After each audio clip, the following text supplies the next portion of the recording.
you for your kind welcome.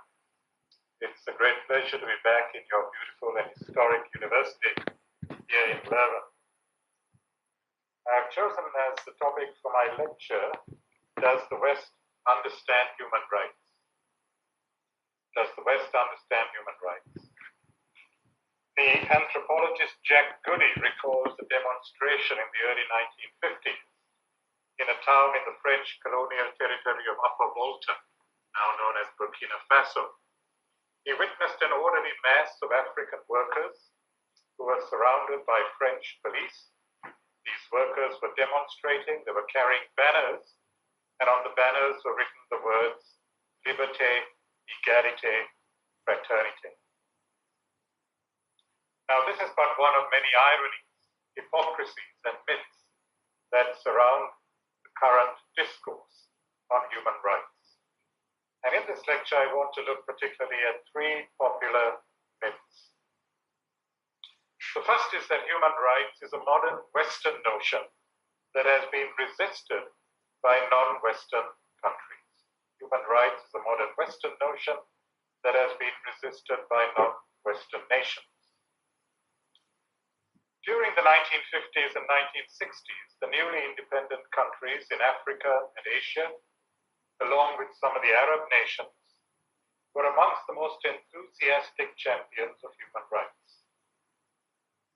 Part of the anti-colonial struggle for freedom had been a campaign for the extension of the individual rights that were considered the preserve of Europeans.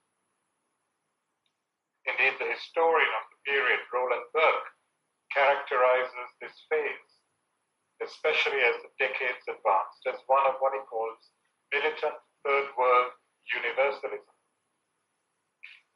And he writes, the cultural relativist challenge to human rights first emerged not from third world nations, but from the older Western democracies. In the debates on the human rights covenants in the early 1950s, delegates from Britain, France, and Belgium argued in favor of a special clause to exempt colonial territories from their application. And they justified this clause by a feigned reverence for cultural difference. End of quote. René Cassin, one of the architects of the 1948 Universal Declaration of Human Rights, was a prominent exponent of the case for a level of relativism when applying human rights in the Third World. He asserted that human rights might endanger public order amongst backward colonial populations and subject different people to uniform obligations. The Belgian representative phrased a similar set of arguments in much more offensive language. Human rights, he said, were for advanced civilized people, not those in African and Asian colonies. Such arguments were soon to be reversed. In the 1980s and 1990s, it was African and Asian dictators such as Chinese Prime Minister Deng Xiaoping, or in Malaysia, Mahathir Mohamad, or Lee Kuan Yew in Singapore, who invoked the cultural argument to forestall criticism of their human rights records, arguing that human rights was incompatible with what they called Asian values. So that is the first myth. The second myth, I guess more accurately an area of confusion, not exactly a myth, is that the language of rights is individualistic and selfish. What are we talking about when we talk about rights? Rights are normative social relationships. A right is a claim that somebody has to be treated in a certain way by others and not to be treated in certain other ways by others. To every claim right, there is a corresponding duty. If X has a claim right against Y, to Y's doing or refraining from doing a certain action A, then Y has a duty towards X to do or to refrain from doing A. So the other comes into my presence already bearing certain claims on me, and vice versa. Now, many of the rights that we enjoy are socially generated, either by legislation or by social practices. For example, if I come first in the marathon at the Olympic Games, I have a right to the gold medal, even if the runner-up may be a better runner than me, having won more races in the past, or if he is more morally deserving than me, or more economically needy than me. Or if my employer promises to pay me a specific amount of money every month for the work that I do, then I have a right, a legitimate claim against my employer if she were to break her promise. However, underlying that contractual right is also a natural one that is not socially conferred. For our right not to have our trust betrayed is a natural right, not a right that we have on account of the action of human beings.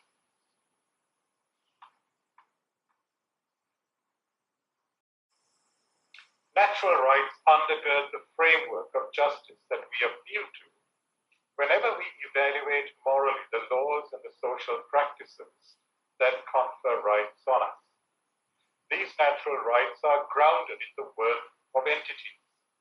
To treat someone with less than the respect that she deserves is to wrong her. Now, there's a special class of natural rights that have come to be called natural human rights. These are rights attached to the status of being simply a human being, a member of the species, Homo sapiens. Human rights are inherent to the status of being human.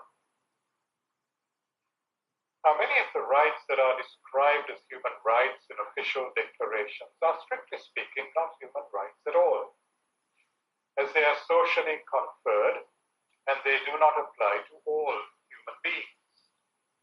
For example, most of the human rights that are pronounced in the UN Declaration of Human Rights, 1948, do not apply to children or the aged or the mentally infirm. The Declaration speaks of a right to own property, Article 17, which reflects an individualist culture, and a right to take part in the government of his country, Article 21, which is not applied to resident foreigners or illegal immigrants. There is a right to rest and leisure and periodic holidays with pay, Article 24, which clearly doesn't have the self-employed in view. In keeping with this proliferation of rights talk, the Olympic Charter even claims that the practice of sport is a human right, that every individual must have the possibility of practicing sport without discrimination of any kind and in the Olympic spirit. I quote from the Charter. Now, rights language is often abused in late modern Western societies, and that may be why many people view it with suspicion.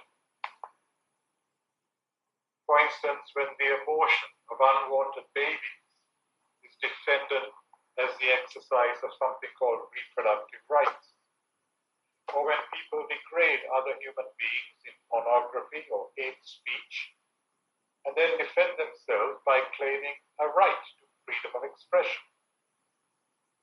In the United States in particularly, but also some parts of European culture, there is a pervasive victim mentality that has undermined any sense of moral obligation, and human rights talk has assumed the status of a secular religion.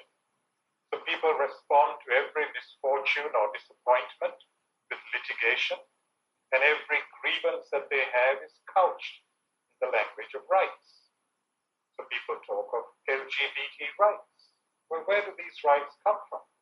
Certainly there is a right not to be discriminated against on the basis of one's sexuality, because there's no such thing as a right to marriage, whether it's heterosexual marriage or any kind of marriage. What about the language of a right to die? Where does this right come from? every human death affects other human beings. This is why the British philosopher Roger Trigg has written, and I quote, "The language of equality, non-discrimination, and human rights in general fills the vacuum left, at least in Europe, by the decay of institutional Christianity. It can be proclaimed with the kind of dogmatism associated with the worst elements of religion, with little appeal to reason or any justification." End of quote. So I suggest that we need several moral vocabularies: obligation, responsibility, duty, care, compassion, in order to explore fully the human condition. It's better to think of rights and responsibilities as forming two different moral languages, both of which are necessary for human moral action, but which do not neatly overlap. One attends to the agent dimension of the moral order, the other to the recipient dimension of that order. When I fail to fulfill my moral obligation to another, I'm morally guilty. If my rights have been violated, I'm morally injured. Supposing I'm swimming in the sea and I'm in difficulty, I'm in danger of drowning, and I cry for help, and there's somebody seated in a chair on the beach. That person has a moral obligation to try to rescue me. But supposing I find out that he's crippled in both legs, or he cannot swim, then clearly he's discharged from that responsibility. So responsibilities or duties vary with context and from person to person in a way that the language of rights normally does not. So let's move to the third area of confusion. And that is that human rights are often confused with civic rights or citizenship rights. The story that is normally told in secular liberal circles or legal undergraduate textbooks about the emergence of human rights is that in 18th century Western Europe and the new American colonies, following the disappearance of feudal societies, there arose among so-called enlightened thinkers a clear recognition of the natural rights that attend to every human being. In this early modern world, the recognition of a broad array of human rights, whose status the thinkers of the time found to be self-evident, came into being, namely the right to freedom of religion, the right to free speech, the right to private property, the right to freedom of assembly and association, the right to freedom from arbitrary arrest, the right to have a voice in one's civil governance, and so on. Now, this standard narrative does not convince, because inequality has been considered a natural feature of life in the classical world. It did not cause surprise or regret. Human dignity was not considered universal either in Greco-Roman society or ancient Chinese or Indian civilizations. And even today, in many societies and cultures, the notion of inequality is considered normal, not an aberration, something that needs to be addressed. In every society, there is a deeply ingrained impulse to regard those human beings who are members of one's in-group as having a right to be treated in certain ways that those human beings who are members of other groups do not have. However, several legal historians have reminded us that not only inherent natural rights, but inherent natural human rights were assumed in the moral vision of the writers of the Hebrew and Christian scriptures, as there were by some of the early church fathers. But they had to await explicit conceptualization in the writings of European canon lawyers of the 12th century, and they were further developed by Calvinist and Puritan dissenters in the late 16th and 17th centuries. And I refer you to the work of John Bitton and others at the Center for Human Rights and Religion at Emory University in Atlanta. The general recognition of such rights remained an exceedingly slow and halting process until the horrors of World War II.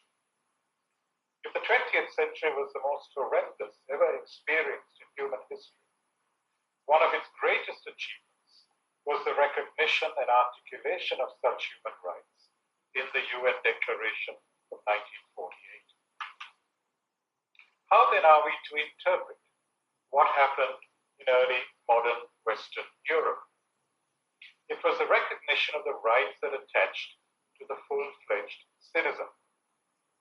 It expresses the dissatisfaction with merely being subjects of a king or feudal society, and the wish instead to be citizens of a republic. The corollary of that desire was a new schedule of rights, the rights of the citizen. And nobody supposed, either then or now, that every human being is to be treated as a full-fledged citizen. Moreover, the American philosopher Nicholas Walterstock has observed, and I quote, "The greatest challenge that faces any theory of rights is to explain this difference.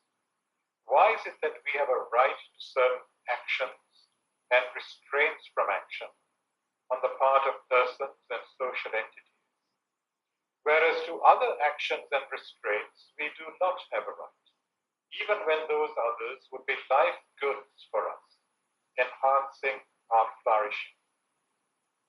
Why do I have a right to a polite answer from the receptionist at the clinic when I ask where I must go for my flu shot, but not a right to her giving me that fine painting hanging on her wall, even though over the long run, being given the painting would enhance my flourishing much more than a gruff answer to my question diminishes it." End of quote. Citizenship rights are immensely important, but they are not identical to what we mean by human rights. For not every human being is capable of carrying out the functions that are guarded by such rights as freedom of speech or political association. For instance, as I mentioned earlier, young children, the infirm, or severely mentally disabled adults. What is it then that secures the rights of these other human beings? Here we are haunted by a challenge that Friedrich Nietzsche threw down more than 100 years ago. Once we abandon all reference to God, can we continue to talk about the dignity or the equality and the rights of individual human beings simply as human beings? Nietzsche saw this connection with his customary clarity. He denounced equality as immoral and harmful, what he called a herd morality.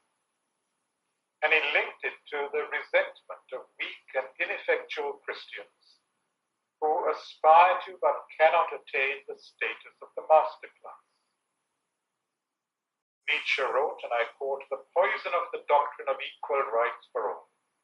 It was Christianity that spread it most fundamentally. Out of the most secret nooks of bad instincts, Christianity has waged war unto death against all sense of respect and feeling of distance between man and man."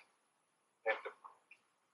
And elsewhere he writes, "Life itself recognizes no solidarity, no equal rights between the healthy and the degenerate parts of an organism. One must excise the latter, or the whole will perish." End of quote. So Nietzsche despised the weak, the poor, the maimed. He proposed a counter-Christian moral code for physicians.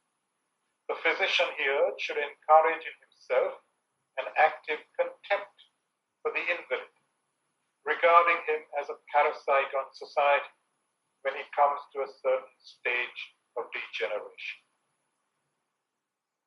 But most secular thinkers, while they honor Nietzsche's brilliance, have not followed in the path that Nietzsche tread. They have not bitten the bullet the way that Nietzsche did. Human rights, to make any sense, must be seen as making unqualified claims about the intrinsic worth of all human beings. It must be grounded in an account of human persons, which shows what it is about humans that warrants unconditional respect. Such rights depend on how things are, not on how we would like them to be. Is it possible then to identify something about each and every human person that gives him or her an intrinsic and equal worth that is adequate for grounding the discourse of human rights? Worth cannot just float free.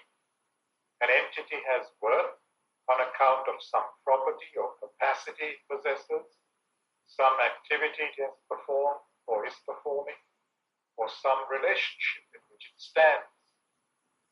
In other words, its worth supervenes on its having certain properties or capacities, or standing in certain relationships.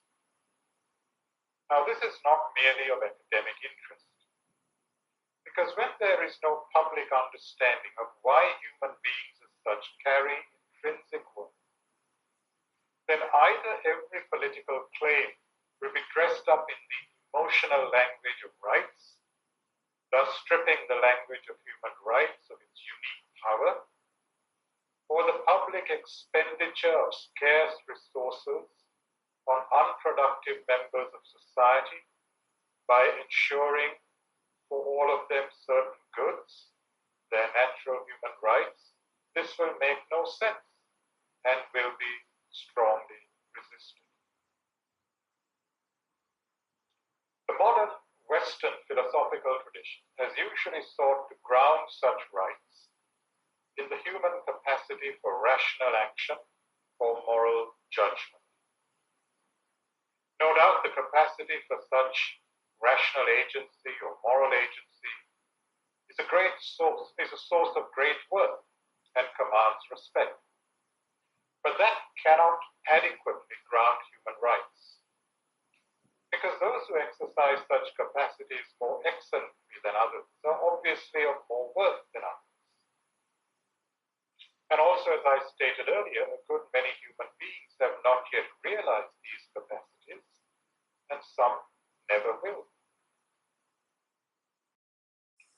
So historic Christian thought has affirmed that it is being loved by God, despite our moral flaws or physical deficiencies, that ultimately gives every human being great worth. Christian theology has regularly insisted that it is God's loving embrace of our humanity in creation, in incarnation, and bodily resurrection that ultimately gives every human being great worth. Nicholas Waterstock, whom I quoted earlier, argues that the defense of the rights of those who are incapable of moral autonomy or rational agency, like children or Alzheimer's patients, the mentally infirm, requires such a vigorous notion of what he calls bestowed worth.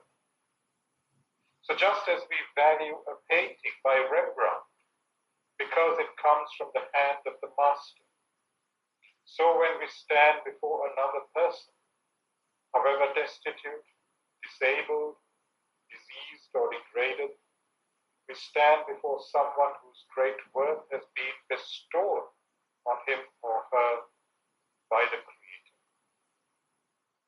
Thus, that person faces us bearing legitimate claims on us to behave in certain ways towards him or her and to refrain from behaving in certain other ways.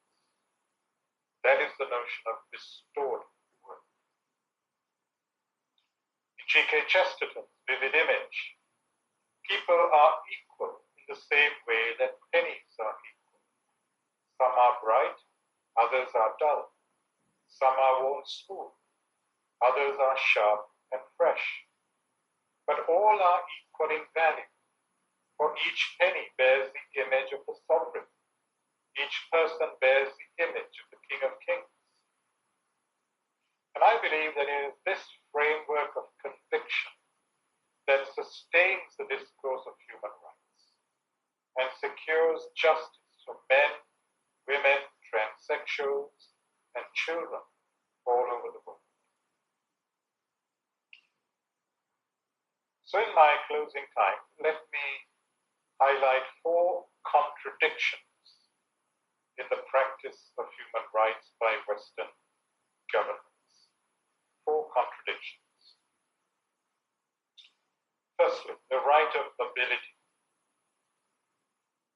At present, citizens of relatively poor nations standing before an immigration official at the embassy of a rich nation, let alone its ports of entry, find themselves in a situation that's totally uncharacteristic of normal legal procedures.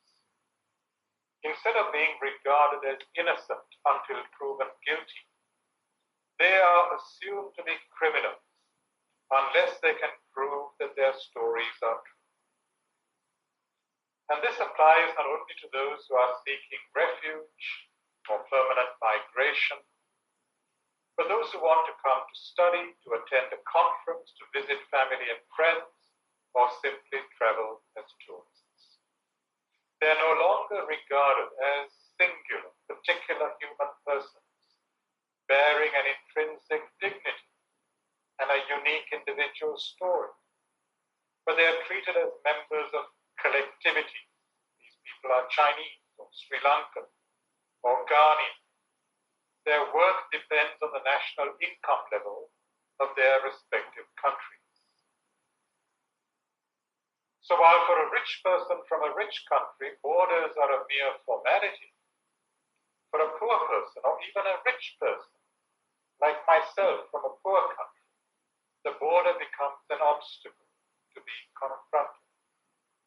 And if she is also an asylum seeker, then the border becomes her permanent residence. That is the first blatant contradiction. The second is in the area of religious freedom. Religious impulses and commitments are a fundamental aspect of human nature, and all human rights charters enshrine a right to freedom of religious belief and practice.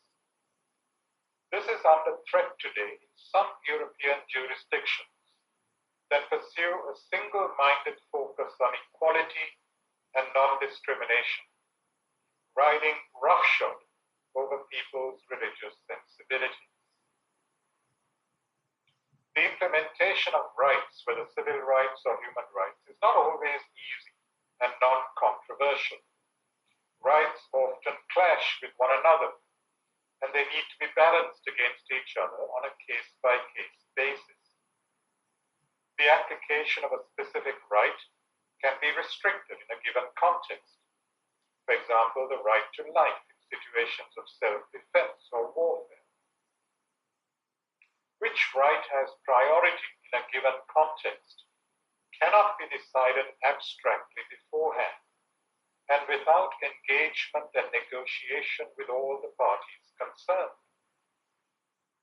If concepts such as intrinsic dignity or equality and inherent rights have a theological origin and grounding, then it's ironic that militant secularist judiciaries in Europe seek to curtail religious freedom in the name of enforcing a single formal right to equality.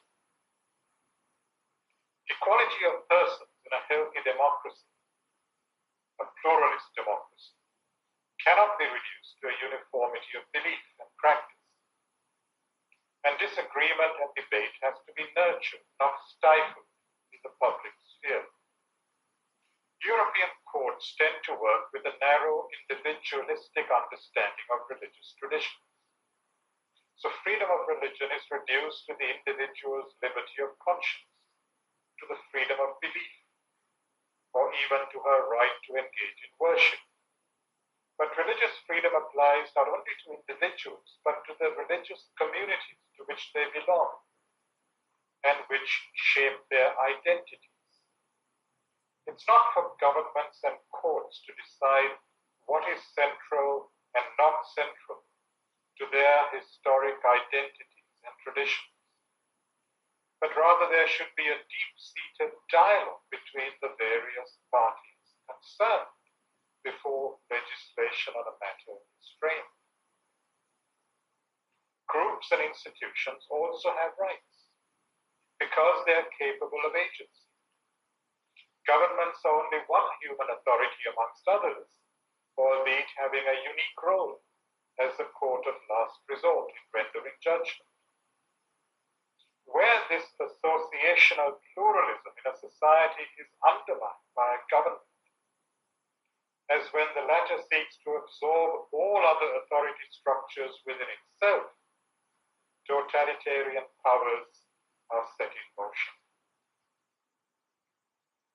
Secularist politicians will always find Christian or Muslim narratives and loyalties threatening because they challenge the hegemonic tendencies of the nation state. It's the right to mobility, religious freedom, thirdly, the rights of children. John Stuart Mill, who is often hailed as the father of modern liberalism, was of the view that not only did every child have a right to life, but also to the right to the responsible, caring presence of those who brought him or her into being. The fact itself, he wrote in chapter 5 of his classic On Liberty, the fact itself of causing the existence of a human being is one of the most responsible actions in the range of human life. To undertake this responsibility, to bestow a life which may either be a curse or a blessing, unless the being on whom it is bestowed will have at least the ordinary chances of a desirable existence, is a crime against that being. End of quote. John Stuart Mill was particularly concerned about education for children, and where parents were too poor to provide for such education, he believed the state was obligated to help. But we may extend Mill's argument to claim a right to the unconditional love of parents, with all that this implies, for say, responsible sex education, the practice of surrogate motherhoods, or governments giving financial and other incentives to keep marriages together. And then fourthly and finally, national security and economic growth always trump human rights when it comes to the practice of Western governments. When the almighty God of national security takes over, people are willing to surrender their hard-won political freedoms to let government agencies spy on them. The digital age has made possible the dragnet surveillance of vulnerable cultural or political communities. There are more than 1,300 government surveillance and monitoring facilities in the United States. The merging of government and the corporate world is shown by the extent to which national security is now outsourced to private contractors. The filmmaker Oliver Stone has observed that we now live in a global security state, not just a national security state. And then when the almighty God of economic growth takes over, Western nations are willing to woo the worst dictators and despots around the world, protect their fortunes in Western banks, and betray all those human rights activists who are arrested, tortured, and killed by these evil regimes. Just consider the way that European and American economies are so beholden to communist China, a country with one of the worst human rights records. Or think of how the British and American governments sell the latest fighter aircraft to the Saudi Arabian regime that commits near genocide in Yemen. So there is a massive gulf between the rhetoric of human rights by Western governments and the practice. And what brings human rights language into disrepute is the way that we use it only against our enemies and not our own ethnic group or nation state.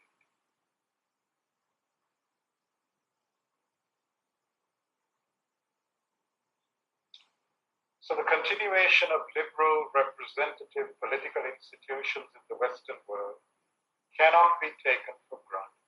Don't think that you're going to enjoy your freedoms indefinitely. Their maintenance requires constant vigilance by a well-informed public that is not overcome by the lethargy induced by mass consumption.